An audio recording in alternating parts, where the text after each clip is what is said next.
नमस्ते। मेरा नाम मदन मोहन तिवारी, पीजीटी फिजिक्स श्रमिक +2 हाई स्कूल तोपा पिंडरा। आज मैं सभी बच्चों को जो क्लास 12 के हैं उनके लिए electric field due to an electric dipole topic को डिस्कस करने जा रहा हूं। ये जो हम लोग वीडियो बना करके आपको भेज रहे हैं, ये रामगढ़ जिले के अंतर्गत चलने वाले लॉकडाउन ई पाठशाला के चैनल में आप देख सकते हैं, समझ सकते हैं।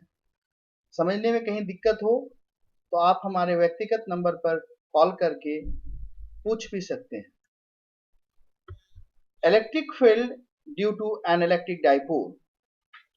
इलेक्ट्रिक डाइपोल क्या होता है? एक सिस्टम को बोलते हैं जिसमें दो इक्वल एंड अपोजिट चार्जेज होते हैं सेपरेटेड बाय सर्टेन डिस्टेंस, उसको हम लोग क्या बोलते हैं? Electric dipole. Most common example कोई भी मॉलिक्यूल्स है। एटम्स इन स्पेशल केस, जब हम एटम्स को किसी एक्सटर्नल इलेक्ट्रिक फील्ड में रखते हैं तो उसके ऊपर वो भी एक इलेक्ट्रिक डाइपोल के रूप में कंसीडर होता है जब उसको हम एक्सटर्नल इलेक्ट्रिक फील्ड में रखते हैं। ये बात ध्यान रखना है कि सेंटर ऑफ पॉजिटिव और नेगेटिव चार्ज कॉन्साइड नहीं करना चाहिए। अगर कॉन्साइड कर रहा है तब तो डाइपोल नहीं होगा, ठीक है। अगर नहीं कर रहा है तभी वो डाइपोल के अंतर्गत आएगा। और हम लोग एक डाइपोल के कारण इलेक्ट्रिक फील्ड निकालना सीखेंगे। दो जगहों पर सीखेंगे, एक एक्सियल लाइन पे सीखेंगे और दूसरा इक्वेटोरियल लाइन पर सीखेंगे। एक्सियल लाइन जो होता है वो उस लाइन को कहते हैं जो दो चार्जेज को लाइन जो ज्वाइन करेगा, उसी लाइन में, उसी सीधी रेखा में जो लाइन ज्वाइन कर रहा है दोनों को, वो लाइन को हम क्या कहते हैं? एक्सियल लाइन कहते हैं, ठीक है। तो आज हम लोग एक्सियल लाइन और इक्वेटोरियल लाइन के में इलेक्ट्रिक फील्ड निकालना सीखेंगे। तो मान लेते हैं यहाँ पर हमारे पास में दो चार्जेज हैं, एक चार्ज हमारा -q है और एक +q है, ये डाइपोल हो गया। दोनों के बीच का डिस्टेंस 2l है। डाइपोल मोमेंट हम लोग सभी को जानते हैं, डाइपोल मोमेंट का डायरेक्शन नेगेटिव चार्ज से पॉजिटिव चार्ज की तरफ होता है। इलेक्ट्रिक फील्ड का डायरेक्शन पॉजिटिव से नेगेटिव होता है, मगर डाइपोल मोमेंट का डायरेक्शन नेगेटिव से पॉजिटिव चार्ज की तरफ होता है। इन दोनों के बीच का जो दूरी है वो 2l होगा। अगर हम सेंटर O मानते हैं तो सेंटर O से, जो आप सेंटर देख रहे हैं यहाँ पर O, वहां से A तक की दूरी L होगी और O से B तक की भी दूरी L होगी। अब अगर हम लोगों को पॉइंट P के पास इलेक्ट्रिक फील्ड निकालना है इस डाइपोल के कारण, ठीक है, और सेंटर O से उस पॉइंट P तक की दूरी जो है वो x है, तो हम कैसे निकालेंगे? आपको मालूम होना चाहिए यहाँ पर +q चार्ज है तो इसके कारण इलेक्ट्रिक फील्ड दूर की तरफ जाएगा, ठीक है, इसी डायरेक्शन में रेडियली आउटवर्ड होगा। और यहाँ पर -q चार्ज है, उसके कारण रेडियली इनवर्ड होगा।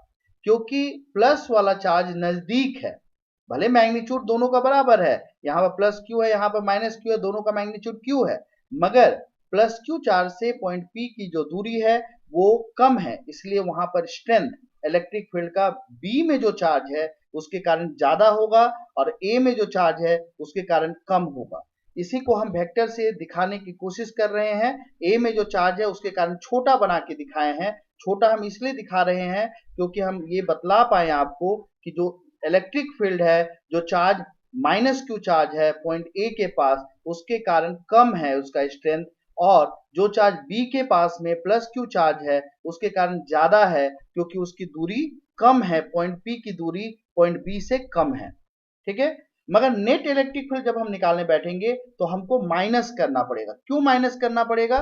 क्योंकि दोनों का डायरेक्शन अपोजिट है, ठीक है, इस बात का ध्यान रखेंगे। अब हम रिजल्टेंट इलेक्ट्रिक फील्ड देखना चाह रहे हैं, पॉइंट P के पास में रिजल्टेंट इलेक्ट्रिक फील्ड हम देखना चाह रहे हैं, ठीक है। वेक्टर के टर्म में जाते हैं तो पॉइंट P के पास हम लिख सकते हैं EA + EB वेक्टर के टर्म में, है ना, मगर दोनों का डायरेक्शन अपोजिट है तो हम माइनस करेंगे।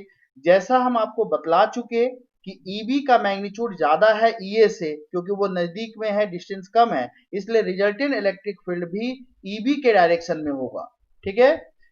और दोनों वेक्टर EA और EB कोलिनियर वेक्टर है, अपोजिट डायरेक्शन में है, तो नेट इलेक्ट्रिक फील्ड जो है निकालने के लिए हम माइनस करेंगे, बड़ा माइनस छोटा, बड़ा हम आपको बतला चुके हैं कि EB जो है वो बड़ा है, इसलिए हम यहाँ पर EB को पहले लिख रहे हैं।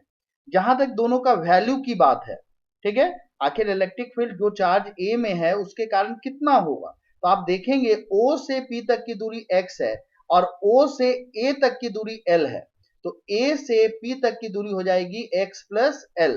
तो हम यहाँ वैल्यू लिखे हुए हैं 1/4 पाई एप्सिलॉन नॉट, चार्ज हो गया Q, हो गया x प्लस एल का स्क्वायर। अब आपके दिमाग में ये बात आ रही होगी सर यहाँ माइनस क्यों ना है, तो यहाँ माइनस ना हमको लिखना चाहिए, मगर ये इलेक्ट्रिकल वेक्टर है, तो वेक्टर में जो चार्ज का प्लस माइनस होता है वो डायरेक्शन में यूज होता है, और हम डायरेक्शन तो इसका ले ही रहे हैं कि वो डायरेक्शन ए के तरफ है, इसलिए हम यहाँ पर माइनस चार्ज नहीं लिखेंगे। लिखना चाहते तो हम माइनस आई कैप लिख सकते थे, ठीक है। उसी तरह से जो चार्ज बी में है उसके कारण कितना डिस्टेंस होगा, ओ से पी तक की दूरी x है, ओ से बी तक की दूरी l है, तो अगर हम देखना चाहेंगे बी से पी तक की दूरी तो वो होगा x माइनस एल, ठीक है। तो यहां हो गया 1/4 पाई epsilon not q x minus L का स्क्वायर। अगर हम देखना चाहते हैं नेट इलेक्ट्रिक फील्ड तो बड़ा माइनस छोटा करेंगे, इस तरह से इसको सॉल्व करेंगे। सॉल्व करने के बाद हमारे पास आएगा 1/4 पाई epsilon not 2 q into 12 into x by X square minus L square का होल स्क्वायर। हम लोग पढ़ चुके हैं इलेक्ट्रिक डायपोल मोमेंट में क्या होता है। Electric dipole moment is the product of magnitude of either charge and distance of separation between the two charges, ठीक है। तो यहाँ पर Q इंटू 12 हम लिख सकते हैं, तो Q इंटू 12 के जगह हम क्या लिख देंगे, P लिखेंगे, तो हो जाएगा 1/4 पाई epsilon not 2px by X square minus L square का होल स्क्वायर, ठीक है। इस बात का ध्यान रखेंगे। अब देखिए यहाँ रिजल्टेंट में मैंने आई कैप यहाँ दिया हुआ है, इसलिए दिया है क्योंकि EB बड़ा है EA से और EB का डायरेक्शन x एक्सिस में है, पॉजिटिव x एक्सिस की तरफ है, तो जिधर EB है उधर ही रिजल्टेंट होगा क्योंकि EB बड़ा है, इसलिए यहाँ पर EP वेक्टर के टर्म में हो गया 1/4 पाई epsilon not 2px by X square minus L square का होल स्क्वायर आई कैप लिखा हुआ है, ठीक है।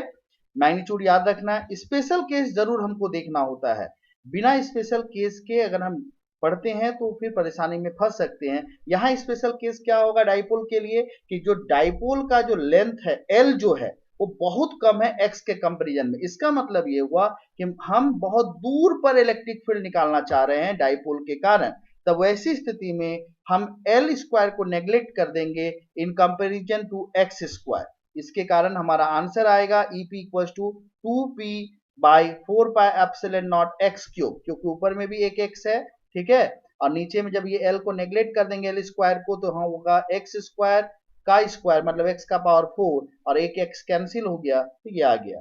अब एक बात ध्यान से देखेंगे, ये जो डाइपोल मोमेंट है इसका डायरेक्शन माइनस q से प्लस q के तरफ है और रिजल्टेंट इलेक्ट्रिक फील्ड भी इधर ही के तरफ है, यानी कि डाइपोल मोमेंट एक्सियल लाइन में और रिजल्टेंट इलेक्ट्रिक फील्ड डाइपोल के कारण सेम डायरेक्शन में होता है।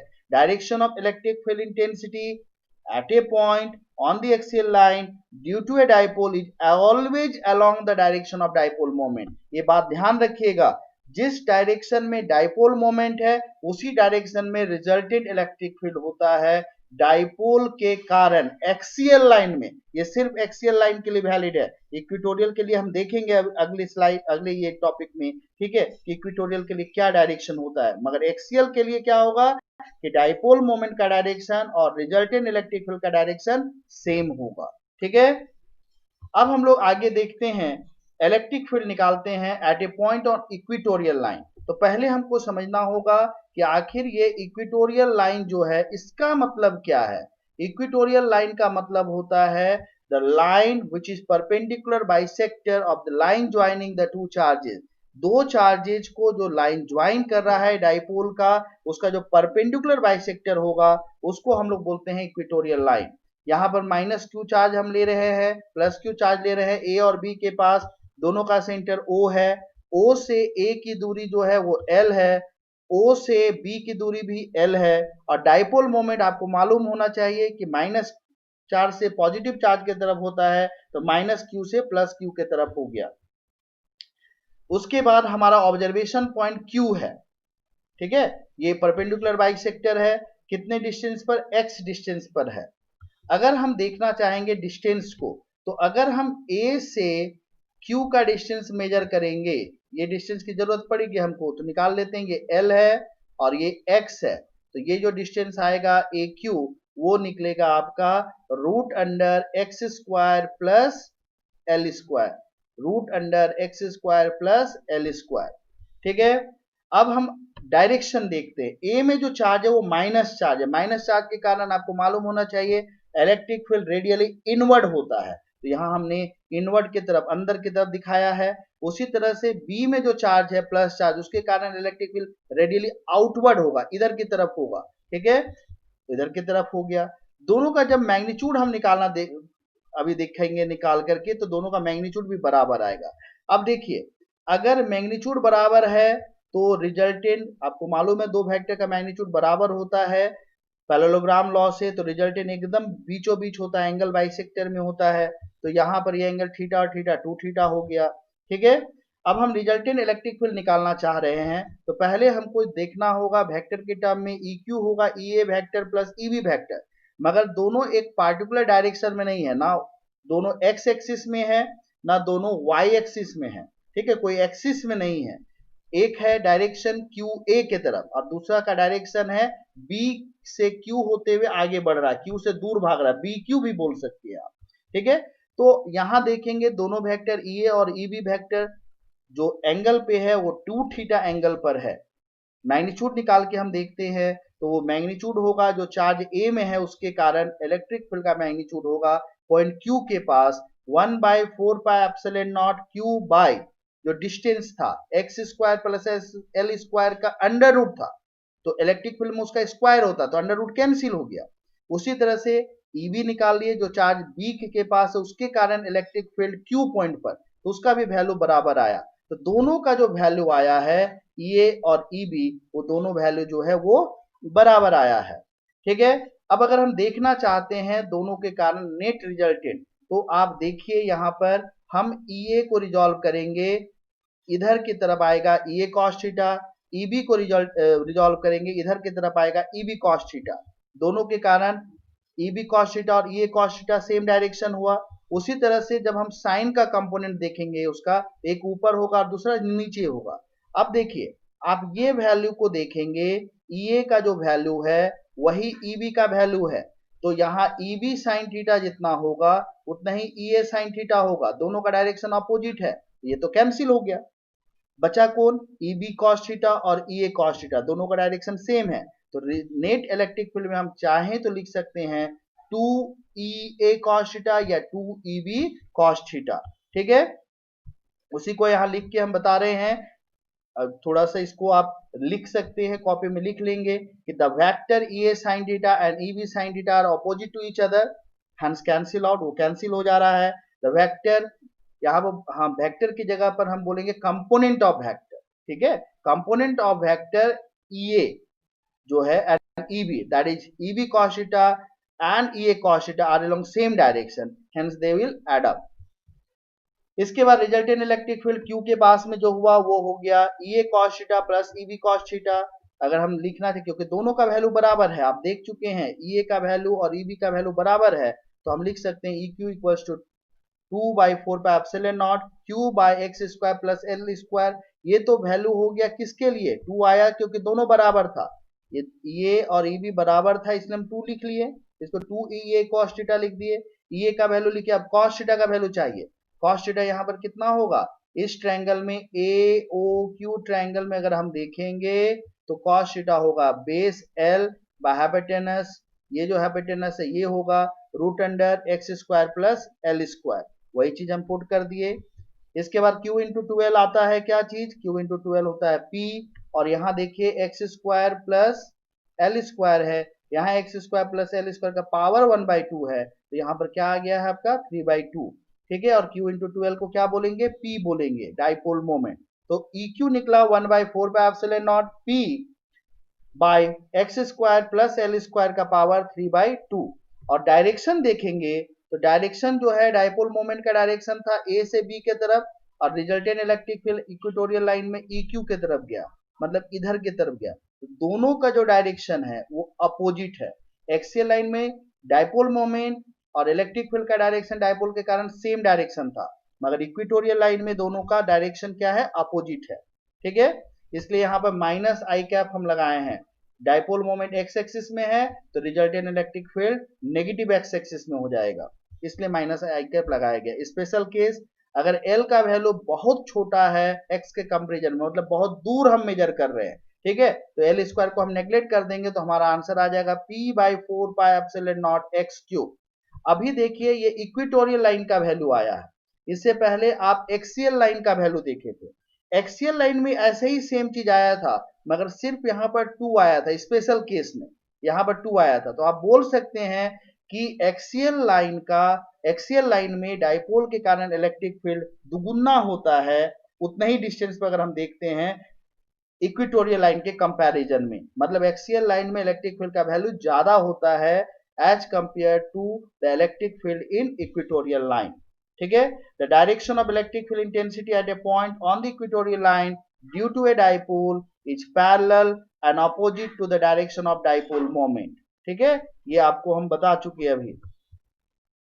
इसके बाद अगर हम दोनों का डायरेक्शन को देखते हैं, दोनों के वैल्यू को देखते हैं एक्सियल लाइन और इक्वेटोरियल लाइन के लिए, दोनों का डायरेक्शन तो अपोजिट हो जा रहा है। एक्सियल लाइन में along the direction of along the direction of dipole moment हो रहा है, इक्वेटोरियल लाइन में in direction opposite to direction of dipole moment हो रहा है, मगर वैल्यू भी देखेंगे तो ई एक्सियल जो है वो ट्वाइस ऑफ ई इक्वेटोरियल हो रहा है, ठीक है। धन्यवाद। अगले दिन फिर मैं एक नए वीडियो लेकर के आऊंगा, आप इसको ध्यानपूर्वक देखें, समझें, समझने की कोशिश करें।